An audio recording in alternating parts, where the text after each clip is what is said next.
यार क्या मजेदार रोड है ना, बहुत ही सही लग रहा है। पता है इतना बढ़िया रोड बना है। वाओ, सनराइज के साथ अपनी फोटो देखो इसके हाल में।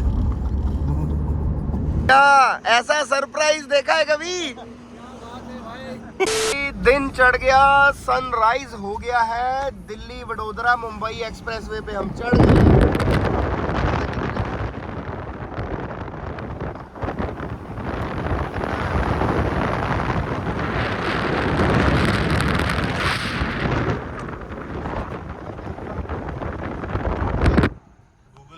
कर लिया ना भाई, ये हमारे भाई ने गलत रास्ता हमें चढ़ा दिया। यहाँ पे तो देश दुनिया के लिए सब बंद कर रखा है और ये इधर ले आया हमें। चलो अब वापस उधर को चलते हैं। वो वाला टोल प्लाजा था भाई।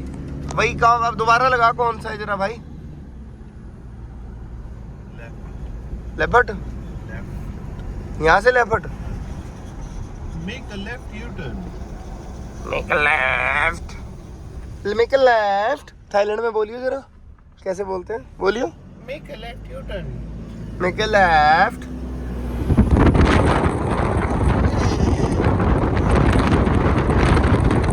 सो भाई हाइलक्स देखो, मेरी सस्पेंशन डली हुई है गाड़ी में और बाकी स्नॉर्कल भी डला हुआ है और फ्री फ्लो स्नॉर्कल की जितनी है उतनी है। बाकी अदरवाइज मेरी गाड़ी यार, अगर मैं टॉप स्पीड को पकड़ूँ ना, देखो कोशिश करता हूँ और पैर देखो पूरा दबा दिया मैंने नीचे, फुल पावर, पूरा पैर एंड सेट कर दिया है। अब देखना मेरी गाड़ी की स्पीड कितनी मैक्स जाएगी। मैक्स 180 जा रही है, इससे ऊपर नहीं जा रही गाड़ी। सो अगर आप लोगों की गाड़ी भी अगर 180 से ऊपर नहीं जा रही तो भाई चेक करो, क्योंकि जब ये स्टॉक में चलाता था तो 200 पे पूरी जाती थी। पावर मोड दबा रखा है, पावर मोड दबाने पे भी भाई गाड़ी नहीं जा रही है। वो पूरी वाला 172 मैक्स, थोड़ी सी उतराई आएगी तो 180 पे आ जाएगी, इससे ऊपर नहीं जा रही है। मतलब ठीक है, सेफ्टी रीजन से आप लोगों को ऐसी गाड़ी नहीं चलानी है। बट अभी रोड मेरे बिल्कुल सामने आप देख रहे हो, खाली है, टोटली खाली रोड है, कुछ नहीं है और दिन है। विजिबिलिटी भी मेरी अच्छी है इस समय और खाली होने की वजह से मैं सिर्फ टेस्टिंग मोड पे टेस्ट कर रहा हूँ कि गाड़ी सस्पेंशन डलने के बाद कितनी स्पीड मैक्स पकड़ पा रही है। सो मैक्स स्पीड इज 176 180, बस इससे ऊपर ये गाड़ी नहीं चल रही।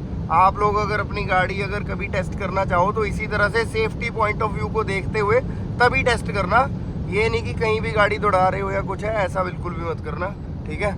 ये गुड मैसेज और एक अच्छी चीज़ के लिए बताने के लिए था कि सस्पेंशन डलने के बाद क्या ऐसा होता है कि एरोडायनेमिक्स चेंज हो जाते हो, या फिर गाड़ी में वेट हमारे बहुत ज़्यादा है, 4 बंदों का सामान है, या लोहे के बम्पर आगे पीछे हैं, और कोई भी पैरामीटर जो आपको लगता है कि जिसकी वजह से गाड़ी की स्पीड कम हुई हो, क्योंकि 180 की स्पीड रह गई है, 200 की स्पीड होती है यूजुअली। तो यार नॉर्मली 200 पे पूरा हाइलक्स जाती है।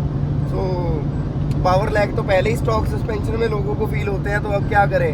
अब BRT का इंटरकूलर मेटल पाइप्स लगा लें, उससे लगाने से स्पीड बढ़ेगी क्या? ये भी साथ ही कमेंट करके बताना। जो भी भाई समझदार लोग हैं जिनको लगता है कि अगर वो कोई गाइडेंस दे सकते हैं तो प्लीज़ गाइडेंस देना आप, जो मैं बोल रहा हूँ उन चीज़ों के ऊपर। क्यों भाई, सही बात है? बिल्कुल। कितनी बिल्कुल? 100%। सर जी 10,000%। यार सर ਤੁਹਾਡਾ ਪੈਟਰੋਲ ਤੁਹਾਨੂੰ ਲੋਕ ਜਾਣਦੇ ਆ ਪਿਛਲੇ ਵਲੌਗ ਤੋਂ, ਪਤਾ ਤੁਹਾਨੂੰ? ਠੀਕ ਹੈ ਤੇ ਥੋੜਾ ਜਿਹਾ ਤੇਲ ਖਿੱਚੋ ਮਾੜਾ ਜਿਹਾ। ਪੈਟਰੋਲ ਦਾ ਛੇਦ ਮੁੱਕਿਆ ਲੱਗਦਾ। सो भाई चलो आगे चलते हैं, देखते हैं कहाँ पहुँचेंगे हम। अभी ये रोड कहाँ उतरेगा? वैसे तो 72 किलोमीटर के बाद उतरना था, फिर एक घाटी आएगी, उसके बाद फिर दोबारा से इसी हाईवे पे हम चढ़ जाएंगे। ऑल ओवर पूरा बहुत अच्छा हाईवे बन चुका है। दिल्ली से जब से हम चले हैं तब से अब तक बीच में 35 किलोमीटर का एक स्ट्रेच आया था, उसके बाद फिर दोबारा से हाईवे शुरू हो गया। अब एक 10-15 किलोमीटर का स्ट्रेच आएगा, फिर हाईवे शुरू हो जाएगा। सो भाई जहाँ जहाँ तक हाईवे जाएगा वहाँ तक हम जाएंगे और आपको भी साथ लेके जाएंगे। चलो आओ, स्क्रीन पे बने रहो। यार क्या मजेदार रोड है ना, बहुत ही सही लग रहा है। पता है इतना बढ़िया रोड बना है, मजा आ जाएगा जब आप लोग इस पे बॉम्बे दिल्ली ट्रैवल करोगे। बहुत अच्छा मजा आने वाला है इस रोड पे, हाईवे पे फुल फन होगा। सनसेट देखो कितना सही लग रहा है, सनसेट नहीं सनराइज देखो कितना सही लग रहा है भाई। ये भाई फोटोज ले रहे हैं। ओ वाओ, सनराइज के साथ अपनी फोटो। ओ गाड़ी सॉरी, अच्छा वाओ, एक मैं भी लेता हूँ उतर के। यार सही, ओके रिपोर्ट, फीलिंग आ रही है भाई। सिकंदर भैया नेचर कॉल पे हैं। ए ए ए तो ये देखो भाई पीछे से कुछ व्यू। ये भाई लगे हैं हमारे फोटो वीडियो लेने के लिए। गाड़ी के ऊपर चढ़ता हूँ यार, मेरी भी फोटो खींच दो भाई। यस, ये मजेदार है भाई। आ जाओ भाई, जहाँ से यश खींच रहा है वहां से भी खींचियो, ठीक है, मजा आएगा। अच्छी नहीं आ रही, वहीं से आएगी अच्छी। सो हाइलक्स वाला विद हाइलक्स वालाज। हाँ उधर से इधर खींच दे, चलो यहाँ से खींच दे चल। सनसेट नहीं आएगा। ओ सनराइज सेट छोड़, कोई नहीं, आप अपनी फोटो खिंचानी है, वो बढ़िया आनी चाहिए।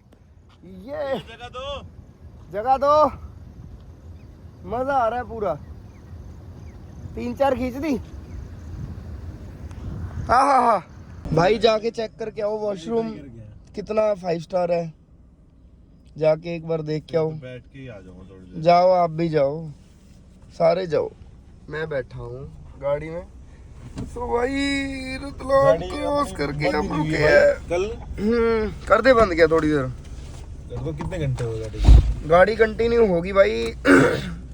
गाड़ी 13 घंटे से, मान लो 13 घंटे से 13 घंटे कंटिन्यू चली है, नॉन स्टॉप। सो चलो अभी भाई रतलाम के आगे रुके हैं थोड़ी देर के लिए, कुछ खाएंगे। खाने की हम फ्रेश होने का मन कर रहा है, फ्रेश होएंगे, खाएंगे पिएंगे, उसके बाद दोबारा स्टार्ट करेंगे। फिर देखते हैं कितने बजे नासिक पहुंचेंगे। पोहा खाएंगे, पोहा खाएंगे, पोहा, ये लौंडे की फरमाइश है। ये नॉन स्टॉप ड्राइव में अभी मैं थोड़ी देर पहले सोया था, ठीक है। तो थोड़ी देर पहले जब मैं सोया तो उस समय पे गाड़ी मैंने एक बंदे को दी चलाने को, इसको विद इन 200 किलोमीटर दूसरा ड्राइवर चेंज हो गया, ठीक है। 1500 किलोमीटर का सफ़र है, ठीक है। उसमें से 1100 किलोमीटर नॉन स्टॉप मैं चला के लाया हूँ। वो कहते भैया मुझे कुछ नहीं होता नींद में, मुझे नींद वींद का कोई चक्कर नहीं है। और अब देखो, देखो इसके हाल बातें करा लो, जितनी मर्जी बातें करा लो, है ना। कमाल है यार। तो इधर भी जबकि आई थी, सो रहे उठ रहे हैं। सो चलो भाई, पहुंच रहे हैं। 200 किलोमीटर रह गया अपना भाई। हाँ नहीं बिल्कुल नॉन स्टॉप ड्राइव चल रही है। 200 किलोमीटर रह गया अपना, बस चलो पहुंचते हैं जल्दी से।